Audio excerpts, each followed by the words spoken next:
Yes, all students, a very very good afternoon and I wholeheartedly welcome you all for Enlightened Educators. and ಇದು ಬಂದು first ಸೆಮ್ದು results update ಆಗಿರುತ್ತೆ. ಯಾರ್ಯಾರು ಇನ್ನೂ first sem ಮಕ್ಕಳು ಇವಾಗ exam ಬರೆದಿದ್ದೀರಿ ಅವರಿಗಾಗಿ. ಸೊ ನಿಮ್ಮ ರಿಸಲ್ಟ್ಸ್ ಬಂದು ಇವತ್ತು ಎಂಡ್ ಆಫ್ ದ ಡೇ ಒಳಗಡೆ ಬರುತ್ತೆ. So any time till 10 PM 10 PM any time till 10 PM ನಿಮಗೆ ರಿಸಲ್ಟ್ಸ್ ಬರೋವಂಥ ಚಾನ್ಸಸ್ ಇದೆ. ಇಫ್ ಇನ್ ಕೇಸ್ ಇವತ್ತೇನಾದ್ರು ಗ್ಲಿಚಸ್ ಆಯಿತು ಅಂದರೆ ನಾಳೆ morning 100% your results R guaranteed. ಆಯಿತಾ, ನಿಮ್ಮ ರಿಸಲ್ಟ್ಸು ಗ್ಯಾರಂಟೀಡ್ ಇದೆ.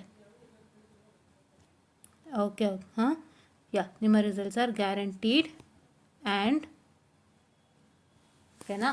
ಸೊ ಗ್ಯಾರಂಟೀಡ್ ಆ್ಯಂಡ್ ಏನಪ್ಪ ಅಂತ ಹೇಳಿದ್ರೆ ಸುಮಾರು ಜನಕ್ಕೆ ಒಂದು ಸಣ್ಣ ಡೌಟ್ ಇರಬಹುದು.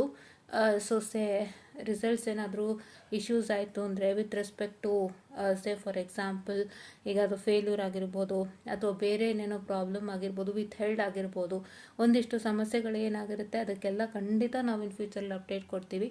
ಯಾರ್ಯಾರೇನೋ ಫಸ್ಟ್ ಟೈಮ್ ಮಕ್ಕಳು ಜಾಯ್ನ್ ಆಗಿಲ್ಲ, please join our enlightened educators channel very very very soon. ಫಟಾಫಟ್ ಅಂತ ನಮ್ಮ ಚಾನಲ್ನ ಜಾಯ್ನ್ ಆಗ್ರಿ, ಆಯಿತಾ. ಸೊ ನಮ್ಮ ಚಾನಲ್ನ ಜಾಯ್ನ್ ಆಗೋ ಮುಖಾಂತರ, ನಮ್ಮ ಎನ್ಲೈಟೆಂಡ್ ಎಡ್ಯುಕೇಟರ್ಸ್ನ ಜಾಯ್ನ್ ಆಗೋ ಮುಖಾಂತರ ಸಪೋರ್ಟ್ ಮಾಡಿ ಅಂತ ಹೇಳ್ತಾ, ಸೊ ನಮ್ಮ ಎನ್ಲೈಟೆಂಡ್ ಎಡ್ಯುಕೇಟರ್ಸ್ನಲ್ಲಿ ನಾವು ವಿಡಿಯೋ ಅಪ್ಡೇಟ್ಸ್ನೆಲ್ಲನೂ ಕೊಡ್ತಾ ಬರ್ತೀವಿ.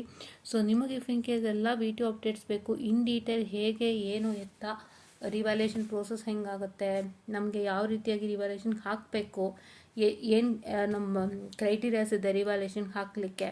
Criteria in the sense it is obviously that criteria ಅಂದರೆ ಕೆಲವು ಪರ್ಸ್ನಲ್ ಮಾನದಂಡಗಳು. ಫಾರ್ ಎಕ್ಸಾಂಪಲ್ ನೀವು ಚೆನ್ನಾಗಿ ಮಾಡಿದರೆ ಹಾಕಬೇಕು, ಇಲ್ಲ ಚೆನ್ನಾಗೇ ಮಾಡಿಲ್ಲ ಅಂದರೆ ಸುಮ್ಮನೆ ರಿವ್ಯಾಲ್ಯೂಯೇಷನ್ಗೆ ಹಾಕ್ತೀರಿ. ಆ ಥರ ಕೆಲವೊಂದಿಷ್ಟು ಪರ್ಸ್ನಲ್ ಮಾನದಂಡಗಳಿರುತ್ತೆ. ಅದು ನಿಮ್ಮ ಇದಕ್ಕೆ ಅಂದರೆ ನೀವು ಹೇಗೆ ಬರೆದಿರ್ತೀರಿ ಅದಕ್ಕೆ ಸೇರಿದ್ದು.